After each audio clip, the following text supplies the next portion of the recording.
Bonsoir et bienvenue à cette conversation sur les utopies africaines.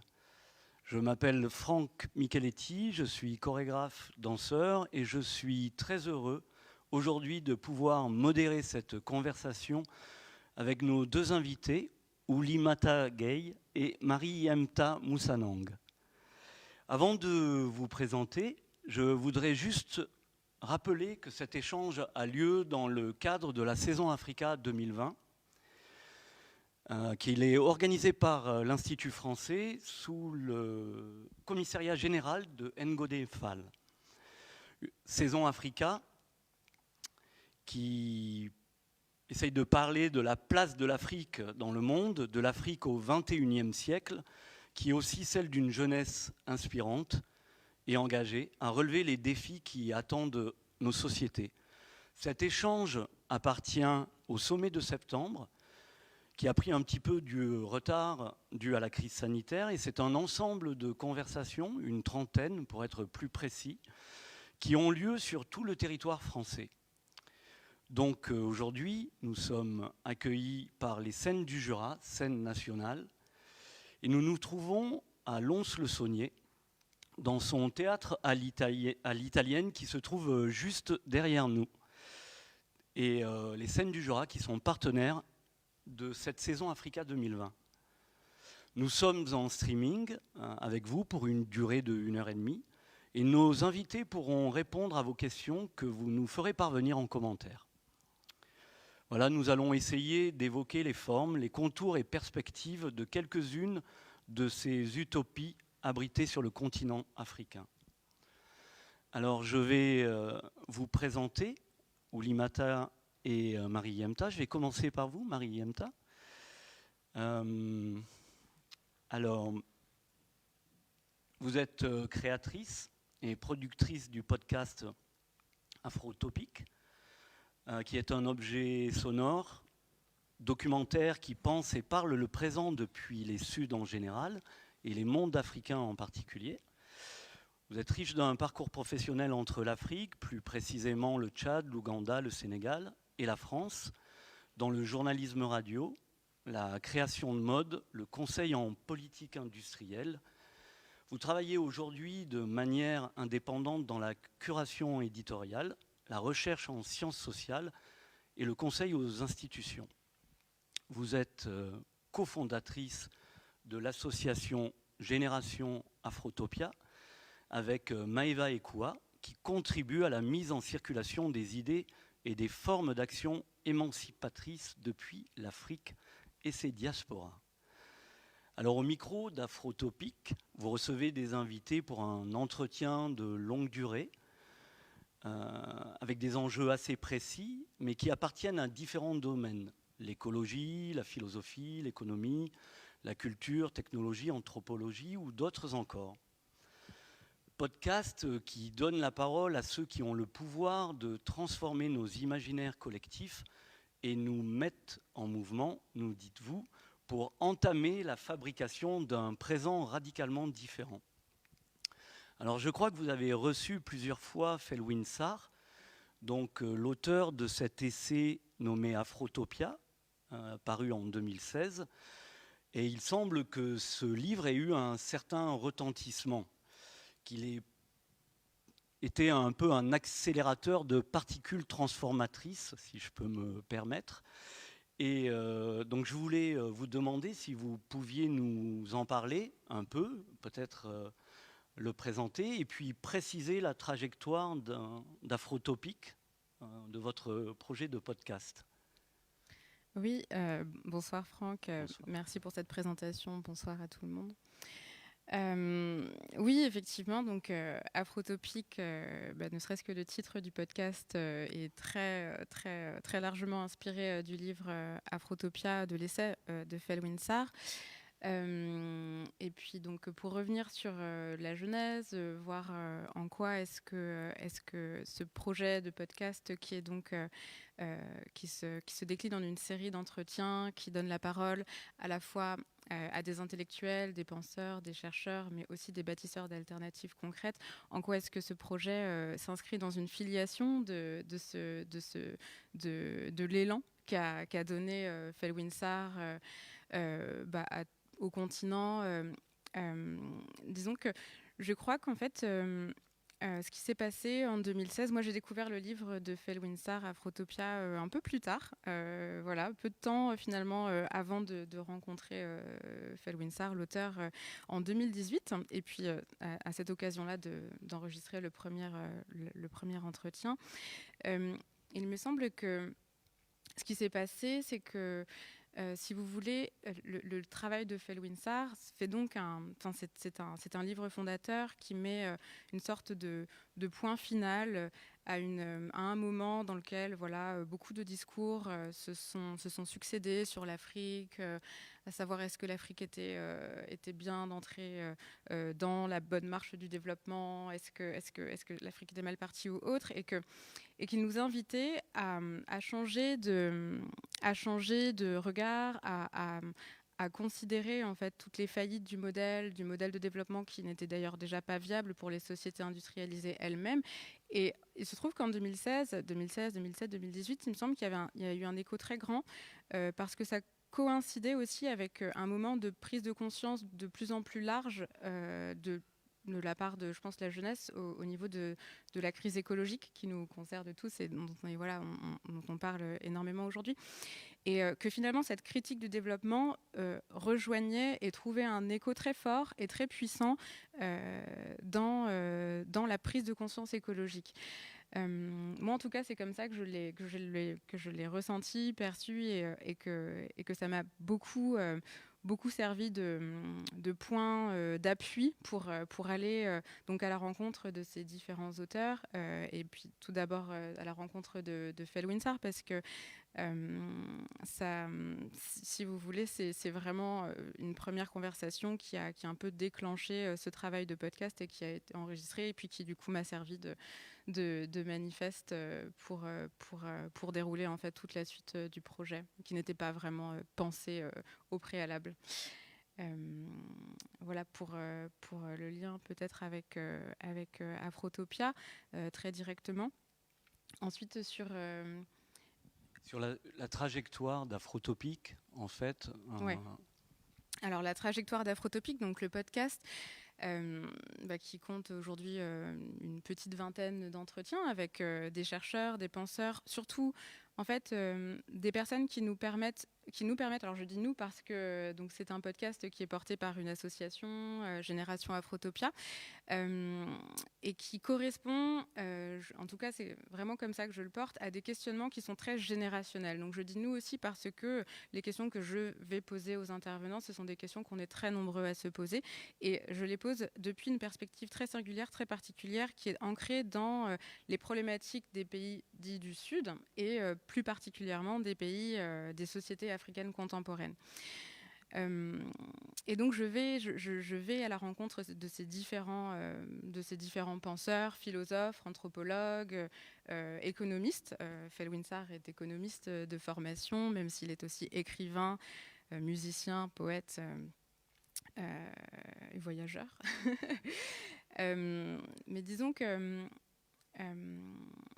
l'enjeu vraiment, c'est d'aller à la rencontre de ces personnes qui portent et qui diffusent du savoir critique, du savoir théorique critique, et en même temps à la rencontre d'autres types de profils qui sont des militants, parce que les lieux de fabrication des connaissances et de savoir ne sont pas seulement les lieux académiques comme l'université. Il y a en fait énormément de savoirs qui sont produits dans les marges, dans les périphéries, dans les quartiers populaires. Et en fait, tous ces savoirs-là comptent également et ont autant la possibilité, la potentialité de donner corps et forme à des utopies très concrètes. Et c'est ce que j'essaye de montrer et de faire un peu le lien entre à la fois des initiatives très concrètes qui peuvent porter sur la santé, l'enjeu d'éradiquer le paludisme à partir finalement de la culture d'une petite plante à la portée de tout le monde, et qui rendrait en fait l'éradication du paludisme possible sans passer par l'industrie pharmaceutique, et de surcroît en favorisant vraiment l'autonomie vraiment de absolument tout le monde. Donc voilà, des initiatives sur la santé, des initiatives qui portent je pense, je sais pas, sur les nouvelles technologies, je pense à Sename Kofi, à des praticiens, des gens qui ont mis en œuvre des utopies en marche et qui ont en plus une véritable, qui portent en tout cas un germe de réplicabilité et de passage à l'échelle, ou en tout cas de réplication du modèle dans plusieurs lieux, adapté à chaque fois à différents contextes. Et c'est ça que j'essaye de faire, donc de montrer que non seulement les choses ne sont pas figées, mais qu'en plus de ça, on a à la portée de nous, en tout cas en Afrique aujourd'hui, énormément tout un vivier d'invention, et pas seulement d'invention et d'innovation, mais aussi tout simplement de pratiques socioculturelles qui nous permettent de construire autrement la société, appuyées sur d'autres fondations que celles de la société industrielle, construite sur la production, le prélèvement d'impôts et tout, parce que ce sont des questions qui arrivent très très vite quand on pense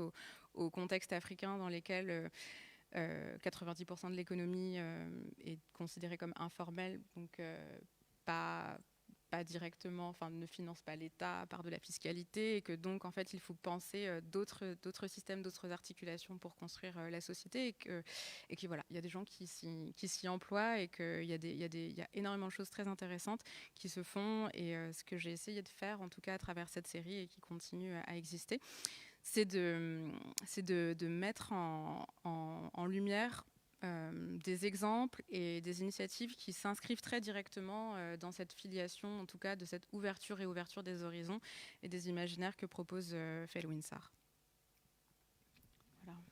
Merci beaucoup pour cette réponse. Donc, il semblerait que l'utopie active et féconde appelée par Felwine soit réalisable à différentes échelles sur le continent. Oui, absolument, dans plusieurs champs, dans le champ économique notamment. Moi, je peux citer l'exemple d'un entretien avec un chercheur, Emmanuel Ndione, qui a travaillé pendant de nombreuses années auprès de plein de types de populations et dans plein de secteurs de l'économie dite, lui, il l'appelle économie populaire et non pas économie informelle, et qu'il s'est employé en fait à modéliser et à construire des projets dans lesquels finalement on s'appuyait, en tout cas les équipes de développeurs s'appuyaient beaucoup plus sur les stratégies et les démarches initiées par les populations elles-mêmes. Et l'enjeu, en tout cas, d'Afrotopique, c'est vraiment de rendre ça très concret dans le but de vraiment donner des repères à toute la génération qui, comme moi, cherche un peu à s'orienter, à savoir comment agir, comment se repérer pour s'engager et justement en fait faire autrement, parce qu'on a quand même des défis assez importants qui nous attendent et qui sont même déjà là, quoi. Donc, voilà, c'est vraiment l'enjeu de donner du savoir critique à la fois théorique et pratique qui prend la forme d'un outil. Voilà. Merci. Oulimata, je vais vous présenter. Vous êtes critique et commissaire d'exposition indépendante. Votre démarche curatoriale est à l'intersection des sciences et technologies numériques, de l'art contemporain et des cultures populaires. Pour citer quelques-uns de vos travaux, sur lesquels peut-être vous reviendrez, Africa SF, Digital Imaginaries, Utopie non alignée, Afro-cyber-féminisme. Toutes ces recherches s'intéressent au croisement entre fiction, science et technologie, et à la place de l'Afrique dans ces dispositifs. Votre prochaine exposition s'intitule UFA, pour Université des futurs africains, et se tiendra au lieu unique à Nantes du 10 avril au 29 août 2021. Avant cela, vous avez fait partie de l'équipe fondatrice du Bateau Phare, co-organisé beaucoup d'événements consacrés à l'art contemporain, aux cultures urbaines et électroniques. Entre 2018 et 2019, vous avez été co-curatrice de Digital Imaginaries, vaste projet de rencontres et d'exposition sur les imaginaires numériques en Afrique. Est-ce que vous voulez nous en dire quelques mots ? Merci. Merci pour l'invitation. Alors en fait, moi, je voulais rebondir sur Afrotopia de Felwine Sarr, parce qu'en fait, c'est lié à Digital Imaginaries. Moi, j'ai lu Afrotopia à sa sortie en 2016. Et en fait, c'était le moment, comme moi je m'intéresse aux technologies numériques, c'était vraiment un moment de focus médiatique sur le continent africain et la question des technologies numériques. Et le discours médiatique général était que l'Afrique était le continent du futur en matière de technologies numériques, que là s'inventait le futur des technologies. Et du coup, Afrotopia m'a été très utile pour rebondir sur cette question de modèles de développement qui ne servent pas tant au continent africain, que donc Felwinsar dénonçait dans son livre, puisque ce discours sur les technologies numériques était essentiellement mené par les grandes compagnies multinationales, les banques de développement et les grandes organisations internationales de télécommunications, et les bienfaits des technologies n'étaient pas forcément un bénéfice, en tout cas dans la manière dont elles voulaient se développer sur le continent africain immédiat. Et donc cette invitation à refuser des modèles de développement qui nous étaient imposés et à faire un diagnostic des capacités du continent, à faire une archéologie des savoirs du continent, était quelque chose dans lequel je me suis absolument retrouvée dans mon travail et qui m'a aidée. Je pense que c'est à peu près concomitant, effectivement, au moment où j'ai eu envie de parler d'utopie non alignée, on pourrait dire utopie numérique non alignée, et qui donc, du coup, s'intéressait à des travaux de chercheurs, d'artistes, de journalistes, de makers, de Fab Lab, et notamment... je citais le travail de Sename Kofi Agbojinou et du WELAB au Togo, quasiment en exemple, en application concrète en fait de ce que Felwinsar nous invitait, de la façon dont Felwinsar nous invitait à penser, en disant que sur le continent africain, en marge donc des objectifs de IBM, Microsoft, Facebook, se développer des savoirs concernant les technologies numériques qui refusaient en fait de s'aligner sur ces modèles sur ces modèles hégémoniques et qui proposaient de s'ancrer sur des besoins très locaux et de répondre à des nécessités locales, et parfois en associant les technologies numériques à des savoirs et en remontant le temps en fait et en montrant comment en fait on pouvait avoir développé des cultures numériques qui soient plus en phase avec des besoins locaux, plus en phase avec des savoirs locaux, à remettre en question la question de l'origine uniquement occidentalo-centrée, et aussi à développer toute une critique sur les technologies numériques telles qu'on nous les présentait dans ces années-là. Voilà un peu comment moi je me suis emparée de Afrotopia de Felwinsar, en ayant effectivement la conscience que s'ouvrait là quelque chose dont le monde artistique et culturel avait peut-être aussi besoin à ce moment-là, allait se servir. Et d'ailleurs, je crois que c'était en 2016, la curatrice, la commissaire d'exposition Marianne Yemsi a fait l'édition de la Biennale de Bamako, dont elle était directrice artistique, a donné à cette biennale le nom d'Afrotopia. Donc il y avait comme une illustration immédiate de la capacité en fait d'appréhender en fait ce livre et ce qu'il nous proposait à l'époque. Et le projet Digital Imaginery, ça c'était un projet où moi j'étais invitée à participer, donc c'était une co-curation, j'étais une des co-commissaires, et donc c'était un projet itinérant Dakar avec Kurtiosan, le centre d'art et des médias de Kurtiosan, qui a un festival qui s'appelle Afropixel, l'Afrique du Sud avec Johannesburg, il y a un festival qui s'appelle Fakugezi, dont la direction artistique est assurée par Tegan Bristow, et le Vit Arts Museum, et ensuite de Karlsruhe au ZKM, donc le Centre d'art et de médias.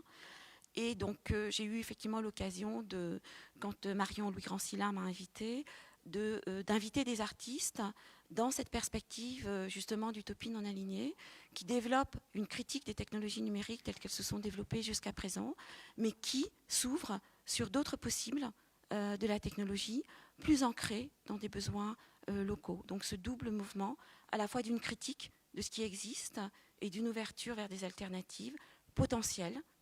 Et c'est pour ça que le terme d'utopie me semblait pertinent à ce moment-là, puisque effectivement, vu le mastodonte et vu la puissance des modèles économiques et technologiques des grandes compagnies multinationales et le support dont elles disposent, il est bien évident que j'ai le sentiment que ce sont des pistes possibles que ces artistes et que ces chercheurs ouvrent, mais que bien entendu, nous avons énormément d'énergie à tenir pour que ça devienne des modèles qui soient des modèles que l'on puisse s'emparer à grande échelle, en tout cas à plus grande échelle que leur expérience qu'ils nous proposent. En fait, ça rejoint un tout petit peu ce que disait aussi Felwine sur l'Afrique n'a personne à rattraper, et donc ces visions de rattrapage qui incitent et qui légitiment un peu des investissements de modèles ou de répliques de modèles occidentaux, c'est aussi un petit peu ce que vous décrivez là, en fait, à travers certaines recherches d'artistes ou de chercheurs, de faire une cyber-résistance, ou en tout cas d'essayer de prendre part à une décolonisation du net, ou en tout cas faire rentrer des nouveaux récits. Alors, oui, c'est ça. En fait, non seulement l'Afrique n'a rien à rattraper, mais la question que les artistes développent sur cette critique, c'est aussi que ces structures, contrairement d'ailleurs au discours qui a fait, donc qui a porté en fait, le développement des technologies numériques, qui consistait à dire que les technologies numériques étaient transfrontières, abolissaient les différences sociales, géographiques, les différences de race, de genre. En fait, les artistes développent des approches qui montrent qu'au contraire, ces technologies numériques ont développé des nouvelles formes de domination, des nouvelles formes d'exploitation du continent, notamment sur la question des matières premières et des minerais qui rentrent dans la fabrication des circuits électroniques, dans l'utilisation dans les architectures du réseau, dans l'utilisation des données, dans les marchés que représente ce continent et dans les effets de pollution que représente notamment pour donc l'extraction des matières premières d'une part, et la question des déchets électroniques qui se sont quand même dans un premier temps massivement déportés sur le continent africain du fait de l'obsolescence programmée chère donc à ces grandes entreprises.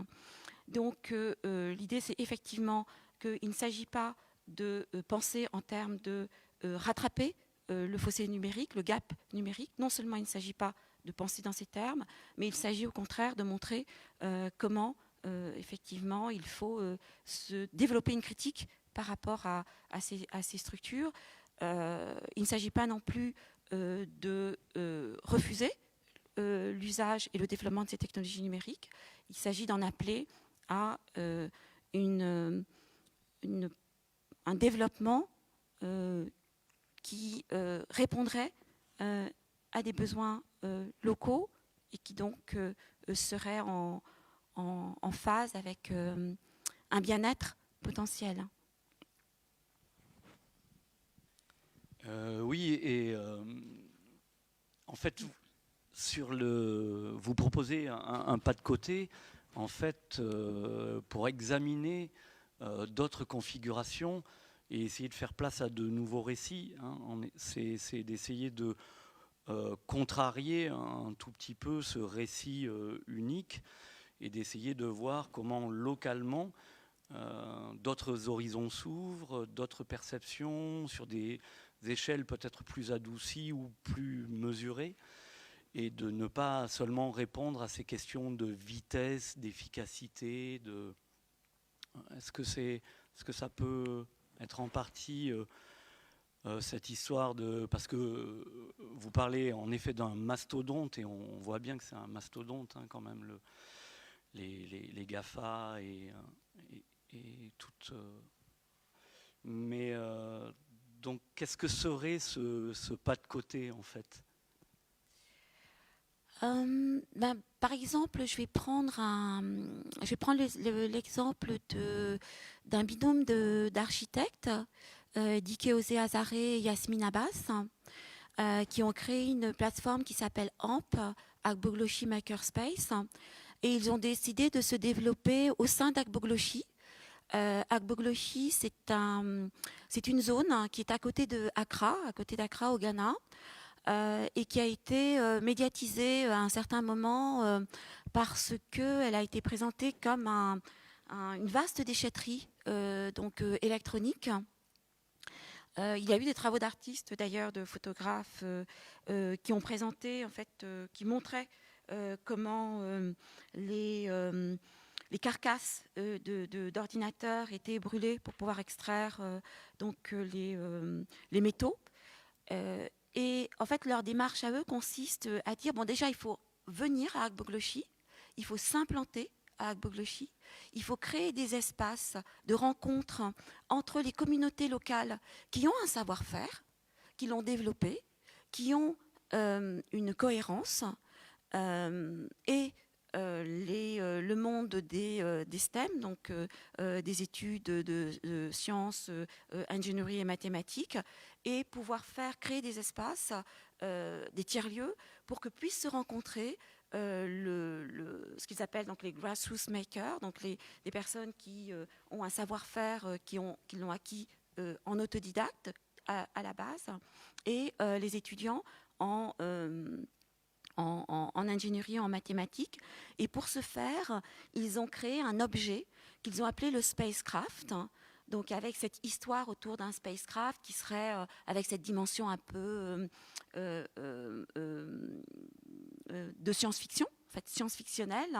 Donc ce spacecraft, c'est un prototype, c'est un laboratoire mobile, c'est un espace de rencontre, c'est un espace d'innovation, c'est un espace de recherche. Comment est-ce qu'on peut développer le recyclage des objets électroniques de manière locale, moins polluante, en utilisant plus low-tech aussi, pour reprendre le terme que Sename Kofi Agbottino aime utiliser. Voilà, ça c'est un exemple concret, en déconstruisant la façon dont on a présenté Agbogblochi, en montrant que des espaces d'innovation et de design sont possibles, et ils ont appelé cette approche l'innovation Sankofa. Le Sankofa, c'est un symbole adinkra des Akans du Ghana, et c'est donc un oiseau dont le corps est à l'avant et la tête regarde à l'arrière, en disant qu'en fait les modèles de développement, enfin les modèles d'innovation doivent prendre en compte des savoir-faire locaux, des savoir-faire du passé, et c'est que comme ça que le continent africain arrivera à développer ses propres modèles de design et d'innovation technologique. Donc à la fois un regard sur le passé et une volonté d'aller vers l'avant en tenant compte des savoirs locaux. Alors il semblerait que dans ces futurs plus souhaitables, donc il y ait peut-être une profondeur de champ avec l'approfondissement de ce que peut apporter le passé, justement, et quelque chose de plus solidaire aussi, hein, dans la cohésion sociale que des visions justement de rapidité et d'efficacité. Donc c'est cette manière de faire nouveau récit. Vous, Marie-Yemta, vous avez envie de... Oui, nouveau récit, mais en fait surtout, je ne sais pas si c'est tellement nouveau, mais en tout cas ce sont surtout des pratiques avant d'être des récits, il me semble. Et j'aime beaucoup les exemples qu'a cité Oulimata. Et ça fait beaucoup écho aux travaux en fait, de praticiens, et cette idée que donc on parle de grassroots innovation, ça rejoint beaucoup en fait, les travaux de ces chercheurs qui sont basés à Dakar dans un quartier populaire depuis les années 70 et qui ont fondé la première ONG du Sud, ENDA Tiers-Monde. Voilà, il y a toute une histoire assez longue de chercheurs très militants et qui parlent justement de l'expertise en disant que l'expertise, ça vient de expérience et non pas, voilà, c'est pas un bagage scientifique quelconque qui serait à l'origine, ou en tout cas qui viendrait donner de la légitimité au regard des uns plutôt qu'à ceux des autres. Et donc c'était un groupe de chercheurs qui a fondé sa démarche sur en fait une démarche de recherche-action et de recherche-action populaire. Donc en partant du principe que les populations, quand bien même elles vivent dans des situations de difficulté, dans des milieux bidonvillois, en fait elles sont en train d'élaborer des stratégies de manière collective, individuelle, à leur échelle, et que leur approche est tout à fait aussi valable et aussi recevable que celle des chercheurs, je sais pas moi, des experts qui viendraient de la Banque mondiale pour leur expliquer comment faire parce qu'ils ont pensé tout à Washington. Et voilà. Et donc en fait, je crois que aussi ce qui est très important dans cet horizon, et c'est vrai qu'il y a quelque chose de l'ordre de la démarche, en tout cas de la voie ouverte, voilà, par Felwinsar, et puis qui était déjà aussi ouverte avant, mais qui a donné un cadre et dans lequel s'inscrivent beaucoup de démarches aujourd'hui. C'est que ce n'est pas seulement que l'Afrique n'a personne à rattraper, c'est que très concrètement, on commence tous à bien comprendre que le modèle de développement de la société industrielle ne fonctionne pas, et pour personne, et que la crise, elle n'est pas seulement écologique, elle est sociale, elle est culturelle, elle est philosophique, elle est ontologique, elle est politique, enfin c'est vraiment, elle est multidimensionnelle. Et que là où ça devient très intéressant, et que le moment où l'Afrique devient aussi un territoire qui peut être lu autrement, c'est que c'est quand même le grand territoire de la résistance, en fait. Ce sont les mondes les moins industrialisés, ce sont les mondes dans lesquels les sociétés, les gens vivent, les gens s'organisent, les gens répondent à leurs besoins. Alors bien sûr, tout n'est pas, il y a beaucoup de choses à améliorer, à transformer, mais disons que les appuis matériels de la manière dont les sociétés sont organisées ne sont pas autant piégés par les infrastructures je sais pas moi, énergétiques, qui sont celles dans lesquelles on se trouve aujourd'hui en Europe, dans le monde industrialisé. Voilà. Le premier enjeu, c'est celui de la rénovation, l'isolation thermique des bâtiments. Voilà. Et on est confronté à d'autres questions et on les approche aussi d'autres manières, et de manières effectivement qui s'inscrivent plus dans des pratiques encore assez fortes de solidarité, d'économie relationnelle qui me semble en tout cas être un terreau aussi beaucoup plus fertile et beaucoup plus en fait meuble et même presque plus facile en fait pour aborder les grandes transitions dont il est question aujourd'hui, parce que en fait on est juste plus souple aujourd'hui en Afrique, et je pense que ça se sent dans la création artistique, ça se sent également dans l'innovation et dans l'entrepreneuriat social, quoi. Je pense qu'il y a vraiment toute une génération en tout cas qui rompt et qui a vraiment conscience du fait que il n'y a pas de modèle, et que les modèles ils sont à inventer, et qu'on a effectivement peut-être beaucoup à apprendre de la manière dont fonctionnaient les sociétés de nos parents, quoi. Moi je sais qu'en tout cas c'est quelque chose qui m'a beaucoup aussi qui m'a beaucoup déclenché, entre guillemets. Ça a été j'ai découvert des travaux de sociologie de mon père qui datent d'il y a 40 ans, je pense, dans lesquels il raconte en fait, le système de l'initiation dans son village, dans sa culture Mango au Tchad, au fin fond du sud du Tchad, près de Doba. Et en creux, tout ce qui donc l'initiation, c'est ce rite de passage pour les jeunes garçons. Il y a aussi l'initiation pour les filles, mais c'est différent. Le passage le passage à l'âge adulte, et qui consiste dans une expérience en fait de vie en groupe avec tous les garçons âgés de entre environ 7-8 à 18 ans, parce que l'initiation n'a lieu qu'une fois tous les 10 ans et ça dure plusieurs mois en brousse. Ils apprennent une nouvelle langue qui est la langue des hommes en fait, qui est construite sur un autre système, un autre schème grammatical que leur langue, que le Mango, et qui va permettre en fait aux hommes de se comprendre et de fonctionner en tant qu'initiés, en tant que société des initiés dans la société villageoise, une fois qu'ils vont retourner au village. Voilà, donc ça c'est un peu plus pour l'anecdote, mais disons qu'ils vont, voilà, ces espaces, ces lieux de transmission, ces moments de transmission de savoir qui vont permettre à tout un groupe, toute une génération d'être quand même très soudée, d'avoir partagé quelque chose d'assez fort en commun qui est secret. Donc tout n'est pas dévoilé dans ce travail de sociologie, mais en tout cas à la lecture de ce mémoire de sociaux, j'ai appris énormément de choses sur la manière dont fonctionnaient, dont les institutions culturelles, immatérielles étaient pensées, et comment en fait des systèmes de redistribution, des systèmes de partage, des systèmes de travail différents, en fait, de travail communautaire, de travail individuel, de travail de soutien a été pensé. Typiquement, ça s'illustre notamment par... je vais prendre l'exemple de la chasse. La chasse, l'idée d'aller... en fait, il n'était pas possible d'aller chasser tout seul. C'était une activité qui se faisait en groupe, qui était une activité donc plutôt aussi masculine.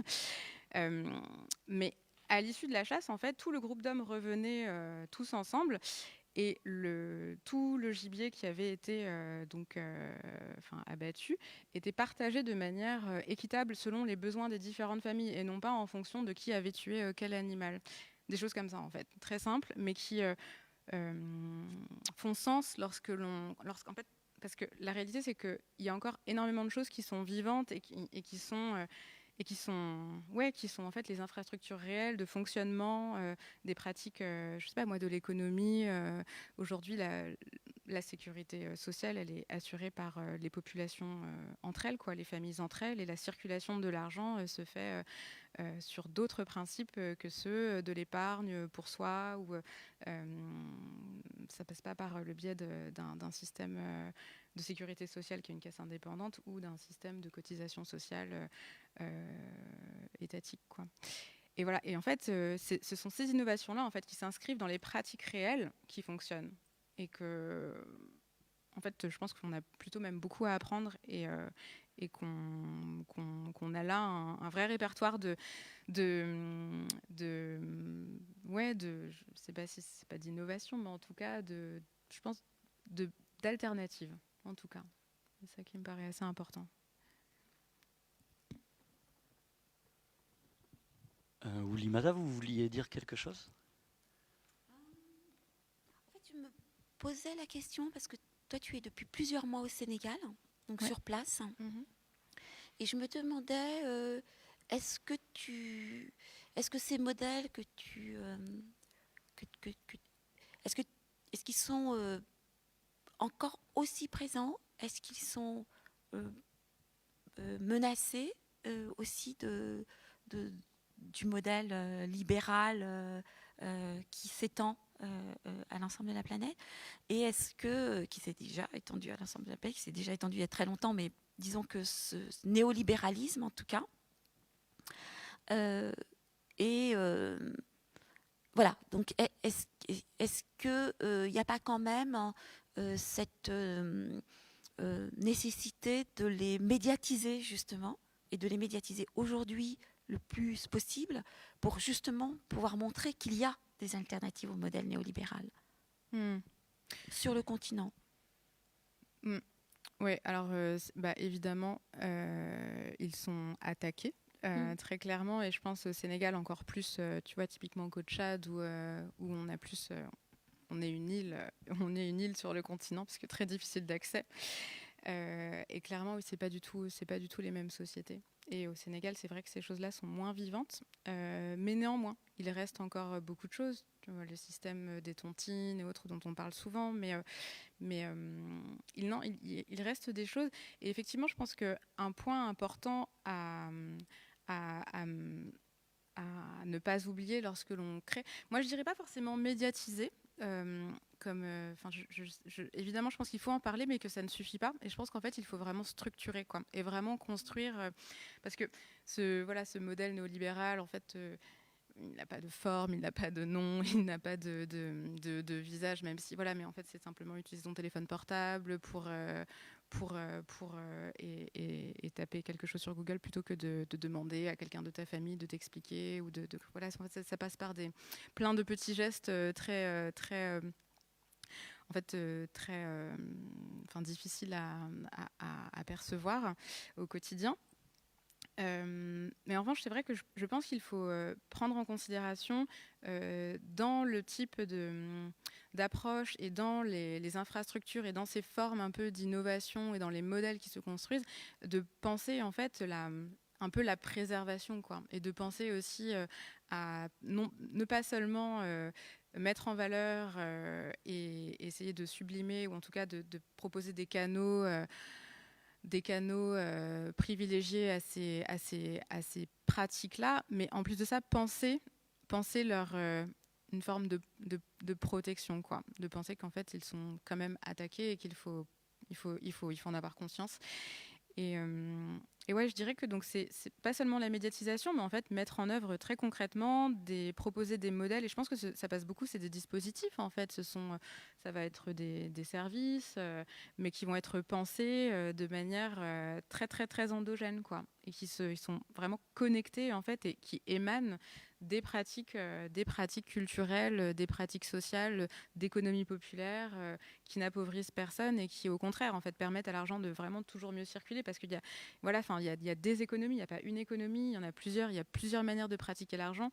Et bon, je ne sais pas si je vais rentrer dans le détail de tout ça, mais voilà, en tout cas, c'est les travaux, une fois encore, de ce groupe de chercheurs avec lequel j'ai travaillé pendant plusieurs mois, ont montré qu'en milieu populaire, en fait, l'argent, c'est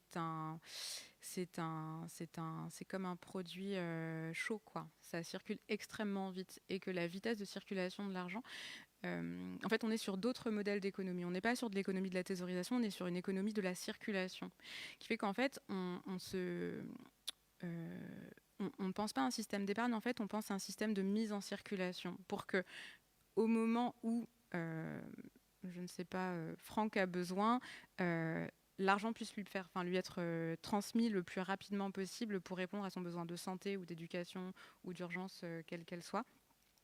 Et quasiment sans médiatisation, en tout cas à travers ce réseau relationnel dans lequel, en fait, ce qu'on va appeler d'une certaine manière des dépenses somptuaires, de dépenses pour un baptême, un mariage, en fait, sont en réalité des placements. Et une autre manière pour cette économie de fonctionner. Une économie qui fonctionne sur le don, mais qui appelle aussi le contre-don, et qui est en circulation permanente, en fait. Et donc, une économie qu'on ne peut pas lire avec les lunettes d'un économiste orthodoxe. Voilà. Non, mais en fait, il y a énormément de choses. Il y a vraiment énormément de choses. Et c'est simplement, je pense qu'on a été écrasé par une chape de plomb dans les années 80 qui ont, voilà, cette idée qu'il n'y avait pas d'alternative, qu'il y avait un seul modèle à suivre. Je pense qui n'ont pas permis ou qui n'ont pas rendu justice à une pléthore, en fait, d'initiatives ou d'autres approches, et même théoriques, en fait, qui sont en train peut-être aujourd'hui de commencer à revoir le jour. Voilà.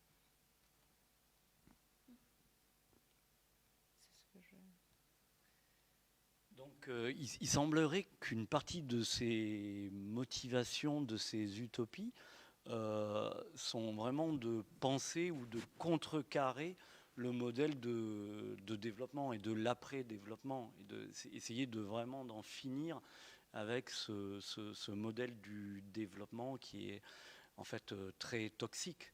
Donc c'est d'essayer de faire un peu obstruction dans ce que vous décrivez là, de ces alternatives, de ces soutiens, d'aller aussi rechercher dans des savoirs plus anciens, d'aller dans des espaces de tradition, mais qui sont, par exemple, je ne sais pas, nous, on peut avoir une fausse image d'ici de ce que serait un espace traditionnel, c'est-à-dire quelque chose qui serait un petit peu arrêté dans le temps, alors que c'est vraisemblablement quelque chose d'extrêmement vivant, très dynamique, et qui serait en contact avec les différentes zones temporelles. Est-ce que ce rapport entre cette fausse séparation entre tradition et modernité n'a pas été à un moment donné, pas un peu brusqué les tissus sociaux?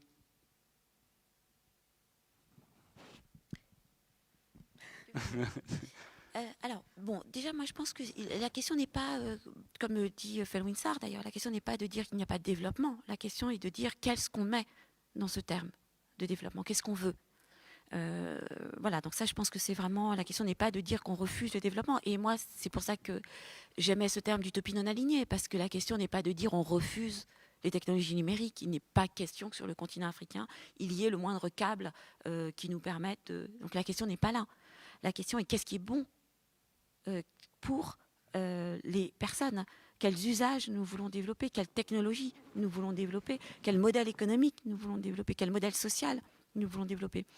Je reprends ce que tu disais juste auparavant sur la question de la circulation de la monnaie.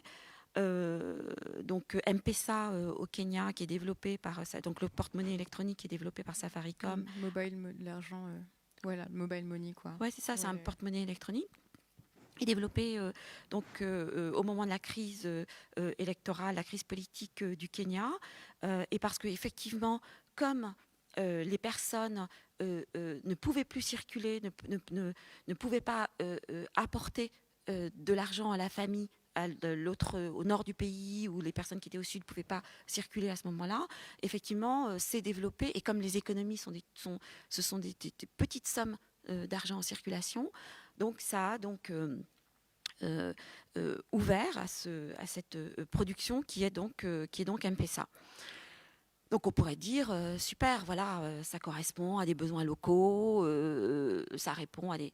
Oui, effectivement, mais on a fait de M-Pesa vraiment. D'abord, M-Pesa c'est Safaricom, hein, donc ça n'est pas une production créé par des Kenyans, ça reste un télécom, une compagnie télécom, et d'une part, et d'autre part, ce modèle où on a dit mais voilà, l'Afrique invente les technologies numériques, etc. Donc ça n'est pas tout à fait le cas, d'une certaine mesure. Et on lui a beaucoup prêté la vertu de pouvoir sortir les personnes de la pauvreté. Or, il y a une étude qui a été faite qui montre que ce système de circulation n'a permis de sortir de l'extrême pauvreté que de 2% de la population. Donc voilà, il ne faut pas être ébloui non plus. Il faut penser développement, il faut penser technologie numérique, il ne faut pas être ébloui. Parce que je vais introduire peut-être un autre chercheur qui est Joseph Tonda, que j'ai lu en même temps que Felwinsar lorsqu'il sort son livre Afrotopia, qui est l'impérialisme postcolonial critique de la société des éblouissements, où justement je me suis aussi beaucoup servi de ce livre parce que je pensais que les technologies numériques produisaient une sorte de fascination et que c'était contre cette fascination. En fait, et Joseph Tonda parle d'un éblouissement qui rend aveugle. Donc, et je trouvais que ça faisait très écho à ce que produisent les technologies numériques. Donc, cette fascination qui nous empêche de voir en fait les effets réels. Donc, voilà, développement oui, technologie numérique oui, regard critique, effet, et de se demander donc quels sont réellement les modèles qui nous servent et que l'on peut développer avec, je pense, ce que tu mets dans ce modèle-là, qui est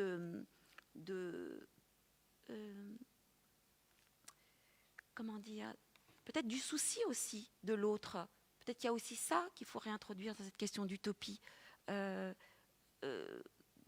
Comment prendre soin, comment faire attention, comment accompagner, comment aider, comment ne laisser personne sur le bas-côté, parce que on a encore pas mal de, le continent africain a encore pas mal de défis quand même à relever, et je pense que c'est ça aussi que je trouvais dans ce livre, c'était cette dimension qui n'était pas qu'une dimension économique, qui n'était pas que regarder ce qui se passait, mais de se dire mais il faut réapporter d'autres choses en fait dans notre société dont nous avons tous besoin, qui est effectivement le souci de l'autre, le soin apporté à l'autre, qui pour moi font aussi partie de la question de modèle de développement. Oui, donc la question peut-être d'une certaine fragilité Non, c'est pas une question de fragilité, c'est juste une question de qu'est-ce qui est important. De quoi avons-nous besoin ? Ouais. Voilà. Non, il n'y a pas de fragilité là-dedans, au contraire. Je trouve qu'il y a une grande force. Dans ce que tu décris, il n'y a pas de fragilité. Il y a une efficacité, il y a une pertinence, et il y a une force. Ouais. Et je dirais que ce souci de l'autre, du soin, mais pas seulement, enfin c'est à des niveaux plus philosophiques, métaphysiques, ontologiques, c'est aussi des choses qu'on retrouve beaucoup dans des cultures et notamment dans cette notion de Ubuntu dont on parle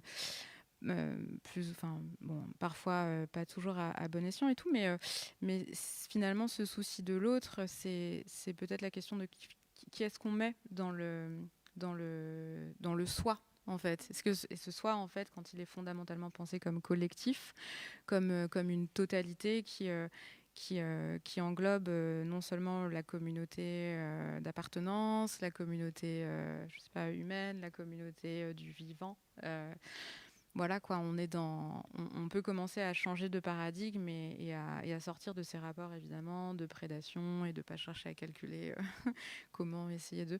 Mais c'est aussi parce que ça se joue aussi à ces niveaux-là quoi, à ces niveaux des questions finalement c'est ontologique, non ? Qu'est-ce que c'est que l'être ? Et est-ce qu'on est dans un être qui intègre c'est toute la question un peu des cosmogonies, et c'est pour ça aussi, je crois que Felwinsar nous invite à revisiter aussi la question des imaginaires, mais d'aller aussi loin quoi, dans ces dimensions-là. Et moi, j'aime beaucoup citer le travail de Soni Laboutansi. C'est un auteur congolais, auteur de théâtre que tu dois connaître. Qui parlait non pas d'écocide dès les années 80, mais il parlait de cosmocide. Et il critiquait, il a écrit, il y a plein de recueils, plein de recueils. C'est vraiment un artiste fascinant, mais qui allait beaucoup plus loin en fait dans sa critique du modèle. C'était pas le modèle de développement, la société industrielle, de consommation, de production basée sur la croissance et autres, et individualiste, mais c'était on a fait taire le monde qui nous entoure quoi, et qui nous parlait, avec lequel on était reliés, et voilà. Enfin, moi j'aime bien aussi rappeler ces autres corpus qui peuvent nous servir de repères quand on essaye de qualifier le moment qu'on est en train de traverser, et ce qui nous arrive, et que voilà quoi, nous rappeler que depuis les corpus africains en fait, il y avait déjà aussi cet enjeu de penser beaucoup plus vaste que simplement la question de l'environnement ou de la nature, mais aussi d'aller sur les notions du visible, de l'invisible, des autres mondes et de ces mondes qu'on tisse entre ce ce dont on fait partie, quoi. Tout ce dont on fait partie. Oui, du coup, là, l'expérience du continent africain pourrait nous aider à compléter sur la pluralité des mondes, en fait, et la cohabitation, coexistence entre les différents registres du vivant, à apprendre peut-être à moins séquencer, moins séparer les choses. On n'est pas sur les mêmes ontologies, on n'est pas sur un rapport de séparation entre la nature et la culture, on est dans des cosmogonies plus larges, dans des... Est-ce que c'est ce genre d'imaginaire renouvelé plus Oui, alors je pense que il ne faudrait pas essentialiser. C'est toujours un petit peu le danger et tout, de dire voilà, tradition ou modernité, ou les cosmogonies africaines, tout ça. Parce qu'au fond, en fait, le véritable problème, c'est plutôt la modernité. Et c'est cette rupture, cette cassure. Mais cette cassure, on la retrouve aussi en Afrique aujourd'hui. Et la vérité, c'est que les sociétés européennes étaient aussi, avaient des cosmogonies tout à fait aussi reliantes, et que peut-être là où c'est vrai qu'on n'est plus tout à fait aux mêmes endroits, c'est que je pense qu'il y a des choses qui sont encore plus vivantes, et tout simplement parce qu'elles sont maintenues en vie par des modes de vie. Des modes de vie encore ancrés dans justement ce qu'on va appeler des formes de tradition, mais je crois qu'en fait toutes les sociétés ont développé des rapports au monde qui n'étaient pas ces rapports-là, quoi. Parce que moi je crois que le problème c'est plus la modernité, quoi. C'est pas l'Occident, c'est la modernité occidentale, c'est ce moment et c'est cette histoire sur 4 siècles et qui commence mal et qui se termine mal, quoi. Donc c'est surtout c'est cette rupture-là, mais c'est pas quelque chose de fondamentalement. L'Afrique n'a pas pour essence d'être le continent qui abrite les seules cosmogonies qui sont recevables, parce qu'en fait, il y a des travaux. Alors moi, je suis pas très pointue sur ça, mais des chercheurs qui montrent qu'au fond, on peut retrouver pratiquement tous les mêmes mythes et récits partout dans le monde, en fait, fondateurs, et qui, alors peut-être pas exactement les mêmes et tout, mais qu'il y a, voilà quoi, il y a plein de, partout, quoi, même en Europe. Et puis aux Amériques, évidemment, avant que ce soit envahi. Mais voilà. Donc, moi, c'était juste mon point sur ça, cette idée des cosmogonies. Ouais.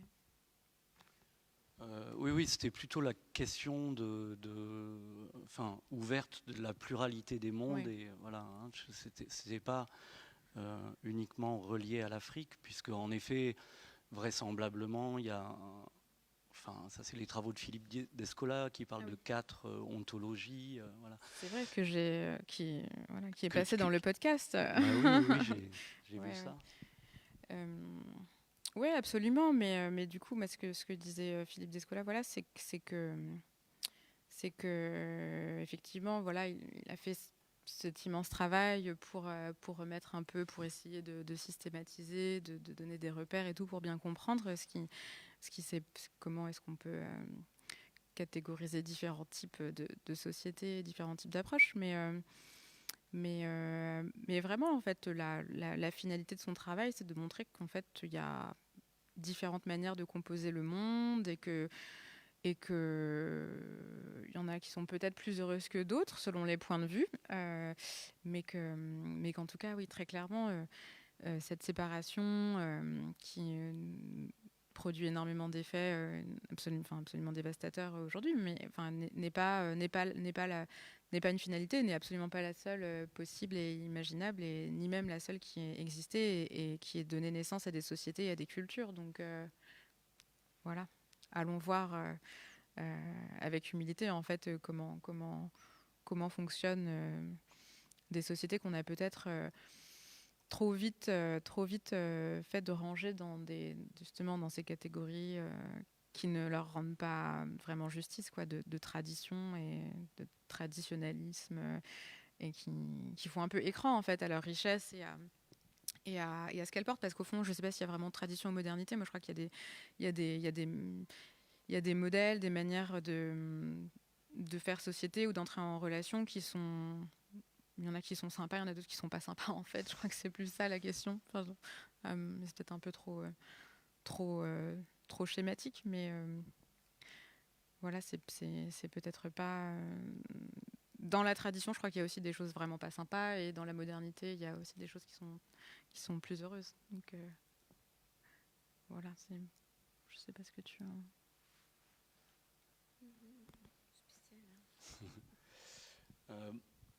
Oui, peut-être sur... alors, je ne sais pas s'il y a des questions du public, et dans le public, peut-être, ou en conversation. Non, pour l'instant.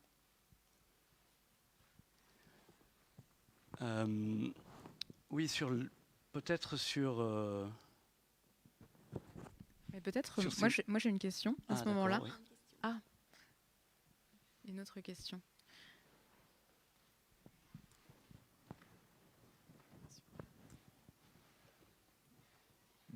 Merci beaucoup.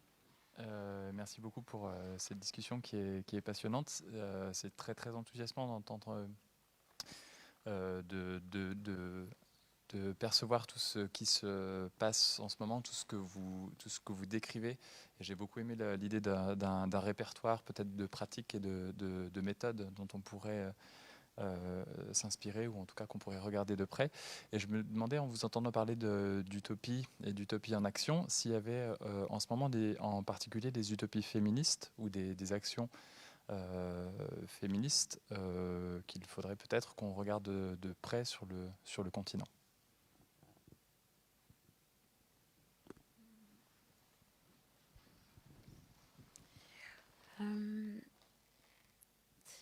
Alors, des utopies féministes, bon, il y a l'afroféminisme, hein, qui n'émane pas directement du continent, mais comme son nom l'indique, porte donc un désir de montrer une généalogie de ce mouvement. Il y a eu effectivement des mouvements féministes et des débats autour de cette question féministe, une catégorie qu'on peut utiliser ou qu'on ne peut pas utiliser, qui fait écho ou qui fait pas écho. Avec Marie Lechner, on a développé un site qui s'appelait Afro-Cyberféminisme, justement en hommage d'un côté à l'afroféminisme et au cyberféminisme de l'autre, pour penser qu'à partir de la question du genre, on pouvait aussi repenser les technologies numériques et se poser la question des biais, des ombres déjà sur l'histoire, parce que c'est une histoire essentiellement blanche, masculine, européenne et américaine, l'histoire officielle des technologies numériques. Donc c'était de se demander, est-ce qu'il n'y a pas une autre histoire des technologies numériques ? Est-ce que les technologies n'ont pas effectivement développé des biais, notamment des biais raciaux ou des biais de genre ? C'est une évidence maintenant de le dire. Et effectivement, est-ce qu'on ne pouvait pas utiliser aussi les technologies numériques comme des outils d'émancipation ? Alors la question du féminisme, bon, je ne vais pas développer forcément, mais voilà, je pense qu'il y a des initiatives qui affichent ce terme de féminisme dans leurs actes, leurs propos et ce qu'elles développent. Après, je me demande si dans votre question, il n'y a pas l'idée de capacité à penser ou à voir les choses autrement, peut-être aussi. Est-ce que c'était ça ? Ben voilà, je pense que sur Afro-Cyberféminisme, c'était un peu ça qui nous avait motivés. C'était de dire, si on regarde différemment, on peut voir que en regardant à partir de cet endroit-là, on peut lire les technologies numériques dont le discours est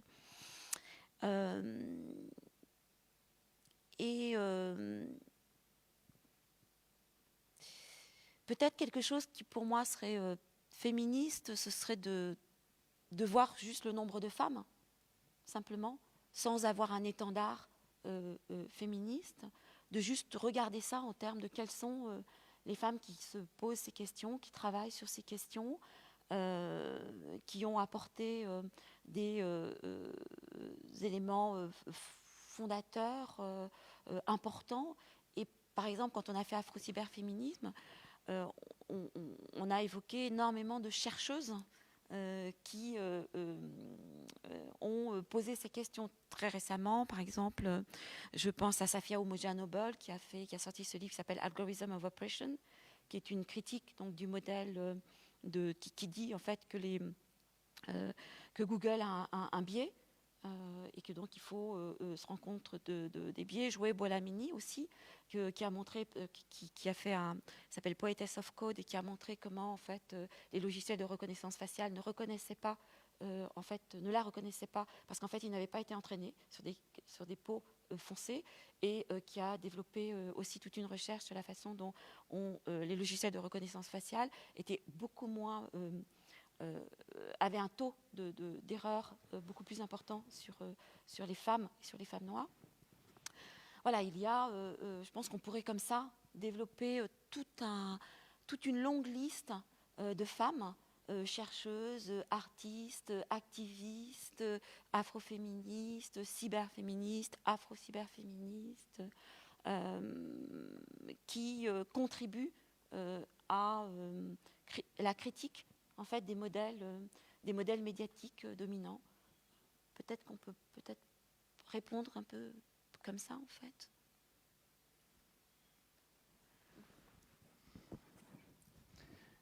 Il semblerait qu'il y ait 2 questions qui proviennent du public,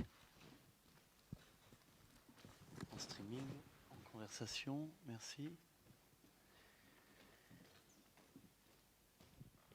Est-ce que quelque chose est propre au continent africain dans les critiques et les utopies que vous décrivez, pour la première question? Est-ce que les médias africains, grand public, sont aujourd'hui en situation de rendre compte des critiques et utopies que vous décrivez?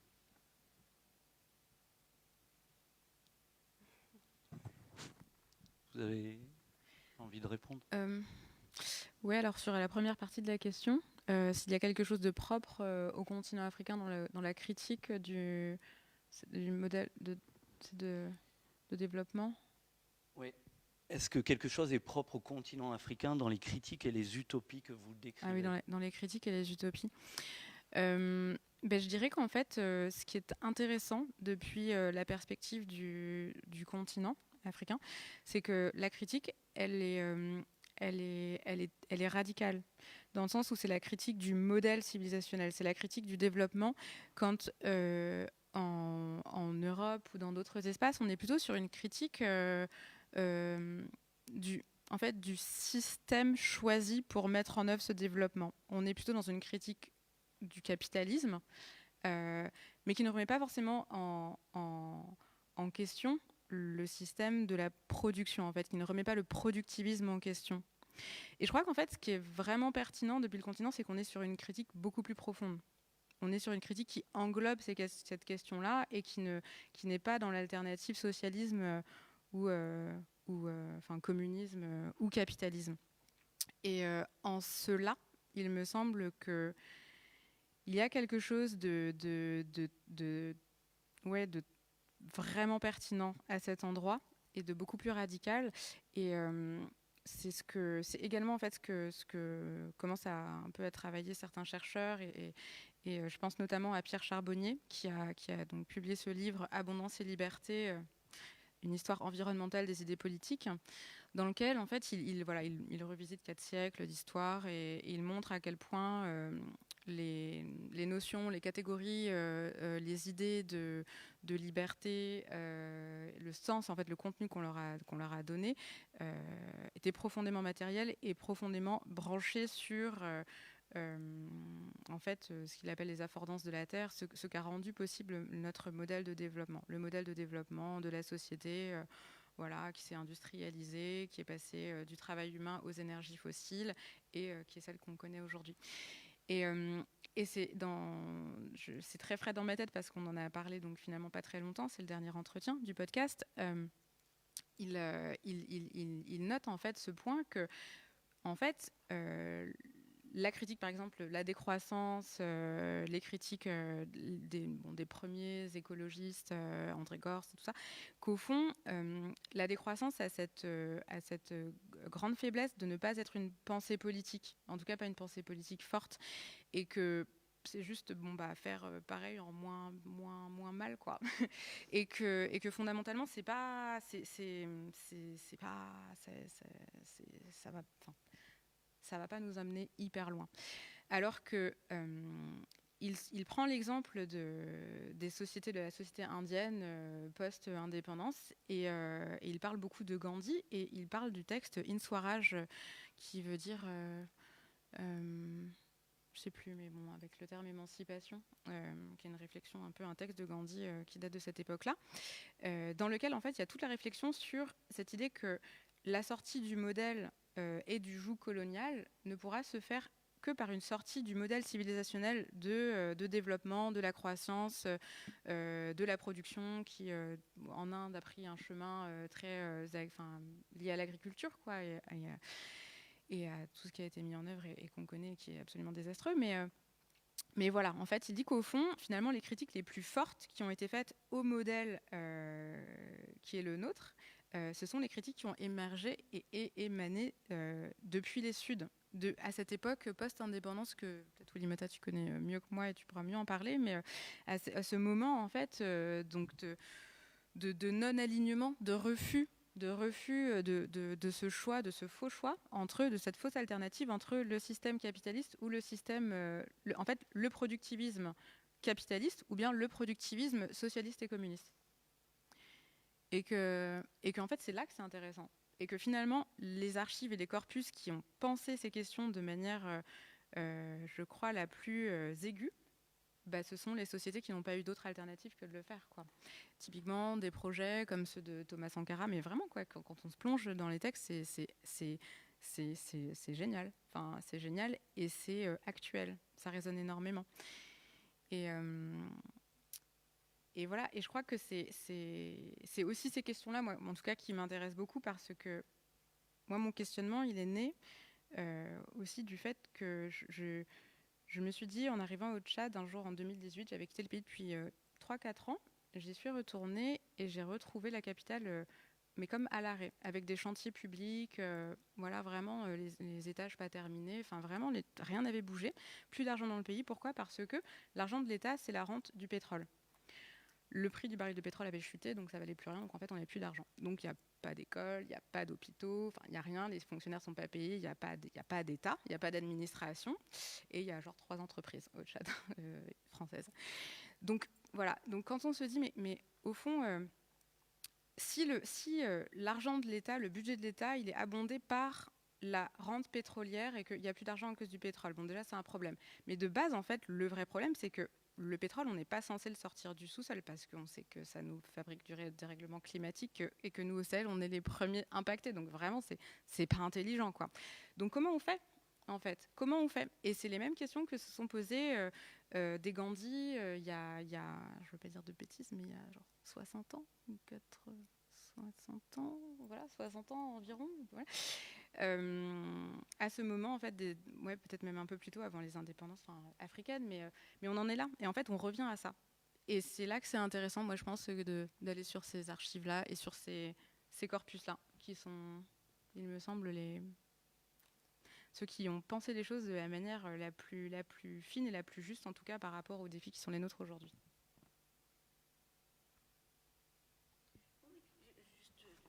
Pour aller vraiment dans ton sens, la question de la colonisation et de la décolonisation fait se porter ces questions-là. Et le mouvement des non-alignés est un mouvement qui accompagne le mouvement de décolonisation, de lutte de libération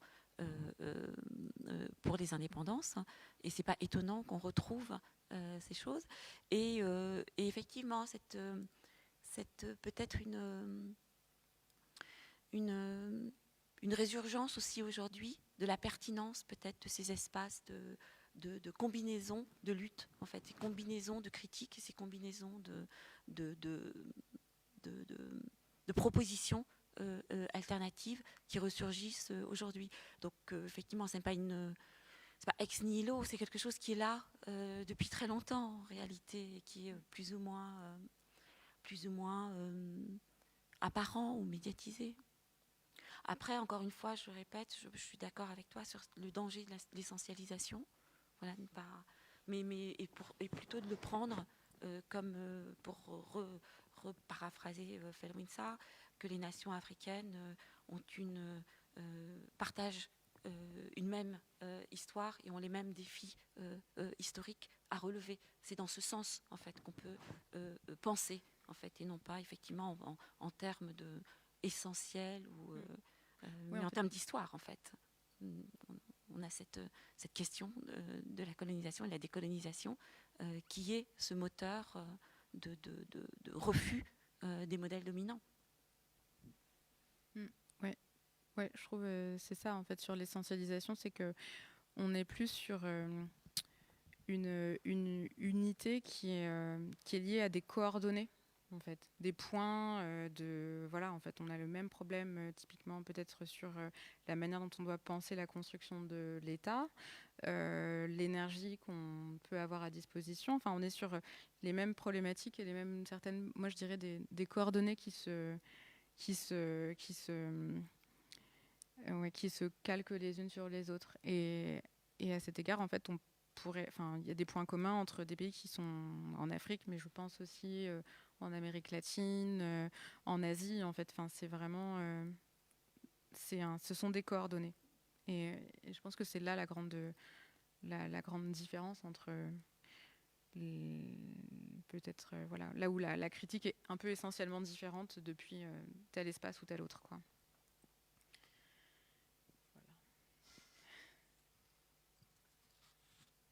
Y a-t-il d'autres questions dans le public ?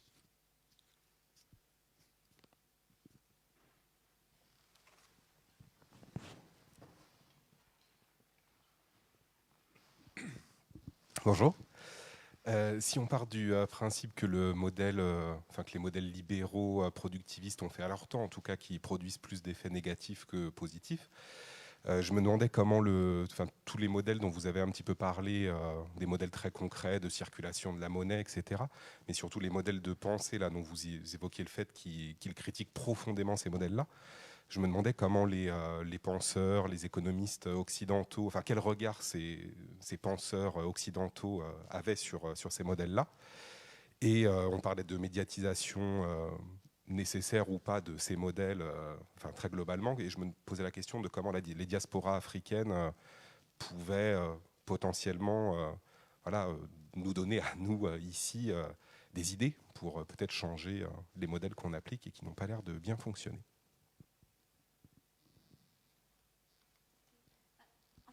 Pour répondre d'ailleurs à la personne précédente qui parlait des médias, je crois qu'il y avait une question sur la question des médias. Oui.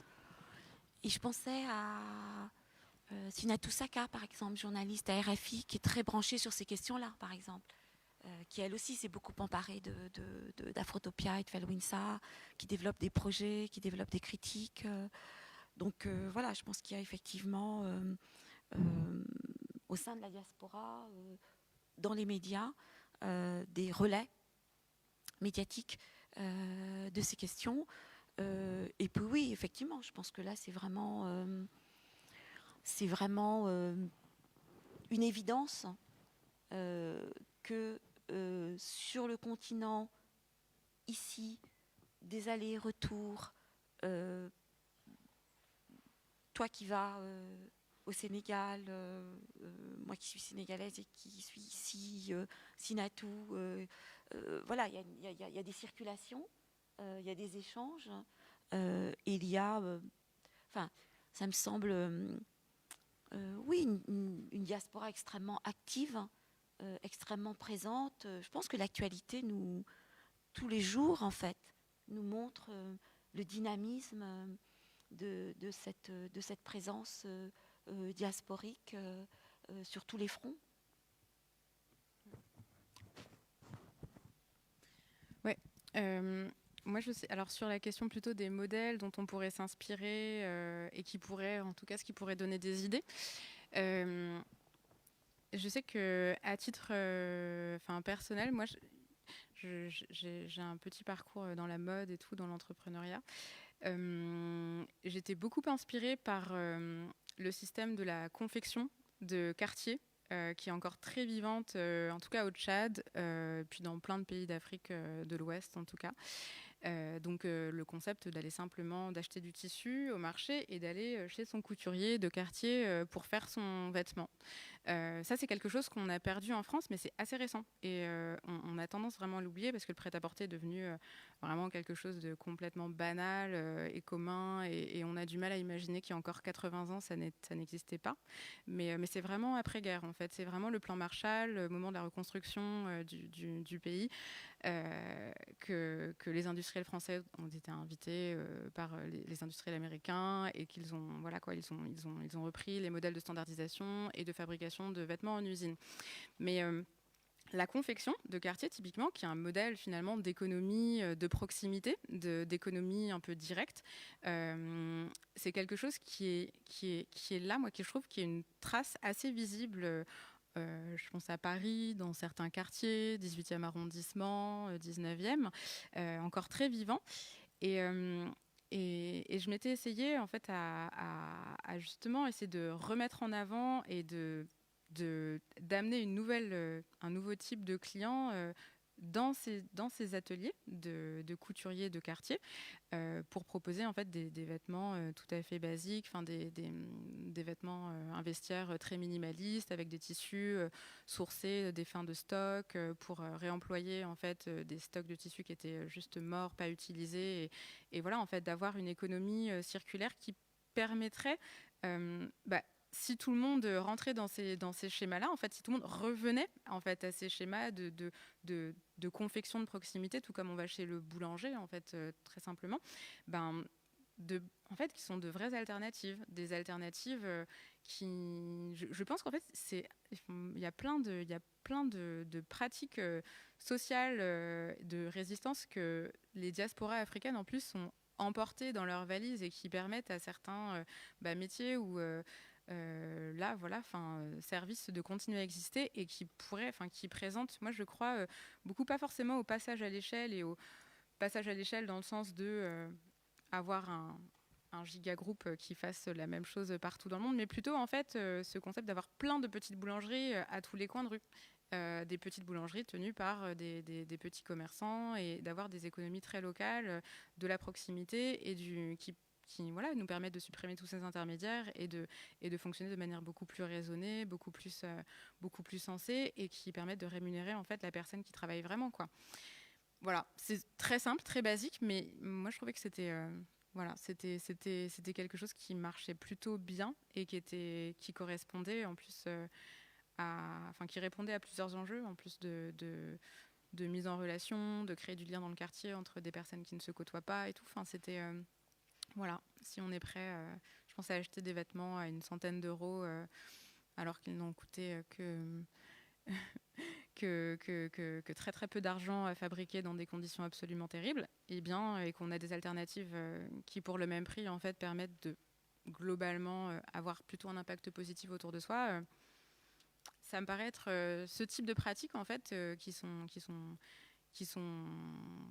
ouais, je pense qu'en fait ce que l'Afrique permet d'apporter aujourd'hui, c'est aussi de revisiter un peu une sorte de patrimoine oublié, quoi. Parce qu'il y a des pratiques qui sont encore vivantes et qui, au fond, ne sont pas si étrangères que ça aux sociétés, sociétés occidentales comme la société française, quoi. Voilà, c'était mon exemple.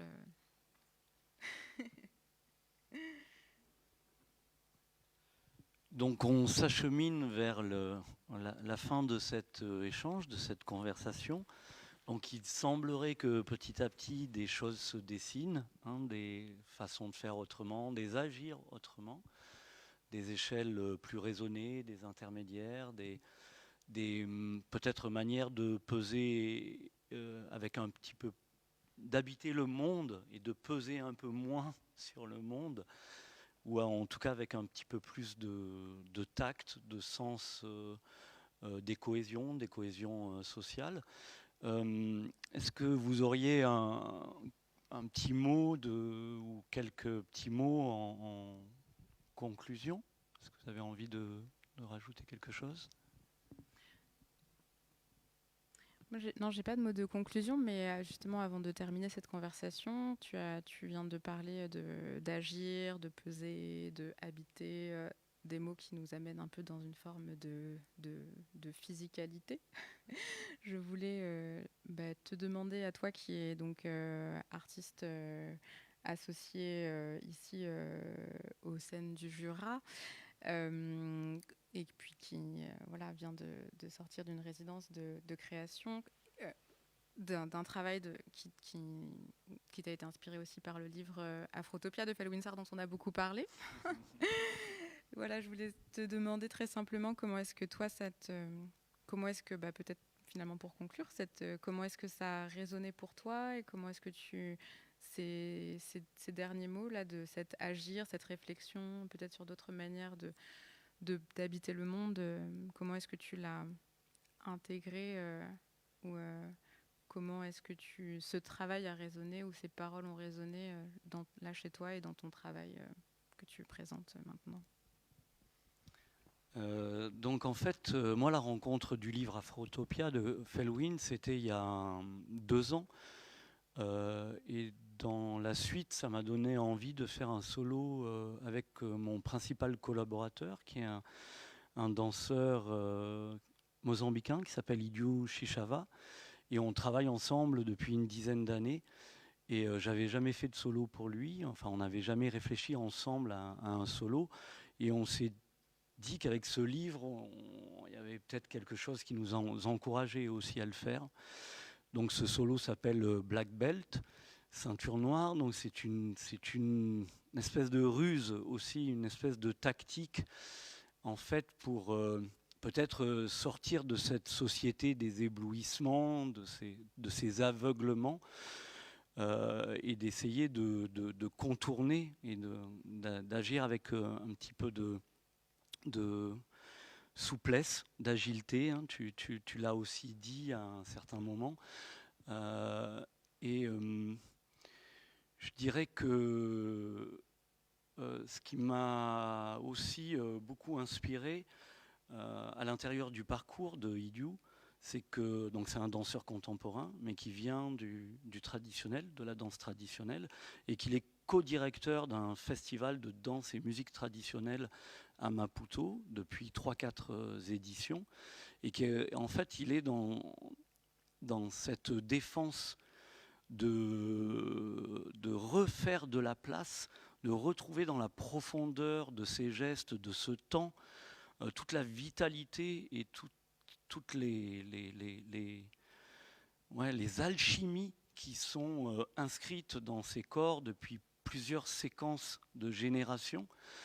Et là aussi, on n'est pas du tout dans cette espèce de séparation entre tradition, modernité ou quelque chose qui serait éteint, ancien. Et en fait, voilà, il y avait cette discussion quand on a fait ce solo. Il y avait il y avait ce livre, cette lecture, il y avait cette intention qu'a Idiou de réactiver ou de faire place à ces langages. Et c'est vrai que je trouve qu'il y a beaucoup de vitalité, il y a beaucoup de manières, de différentes manières, avec des tacts et avec et je crois dans ces attentions, dans ces disponibilités. Tu as aussi beaucoup parlé en fait d'attention, de disponibilité, que finalement il y avait beaucoup dans ces savoirs collectifs, que en fait dans ces attentions les uns aux autres, en fait voilà, il y avait en partie ces utopies et leur avancée, leur peut-être reconquête sur ces modèles à ne plus répliquer. Voilà, je ne sais pas si j'ai bien répondu, mais en tout cas, merci pour la question. Et merci pour vos collaborations. Merci beaucoup. Je voudrais remercier Merci.